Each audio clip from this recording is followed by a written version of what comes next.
For today's video, samahan niyo akong magluto ng ginataang mais. Ayan na mga ingredients. Glutinous rice, coco mama, water 2 cups, whole kernel, cream corn, sugar, and pinch of salt. Tara, samahan niyo ako. Malalagyan tayo ng 1 cup of water. Kaya pakukulaan muna natin siya. Pakukulaan muna natin siya. Takpan ko muna. Ayan, pakuluan in medium low heat para hindi masunog. Yung lang naman. Medium heat lang siya. Para hindi masunog. Ayan na lang yung malapit. Ayan. Luto na pa na siyang kanin. Nalagay ko na yung corn. Yun na yung kokong mamagata. So, nilalagay ko na yung corn. Yun lang natin. Naamoy ko.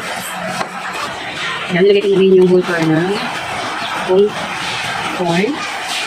Ano lang maigi. Nilagay ko na rin yung cream corn. Ayan siya. Ano lang maigi.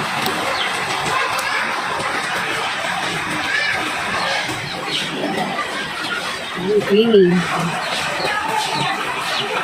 Ayan, naglagay na ako ng sugar tsaka konting salt para maghalo yung tamis at alat. Konti lang, konting salt. Swak ngayon tag-ulan. Tag-ulan na nga ba? Tapos na bang tag-init? Ayan. Ayan siya. Halo-haloin lang maigi kasi para hindi siya dumikit sa ilalim at hindi masunog. Ayan. Pwede na. Tara, kakain na tayo for our merienda for today.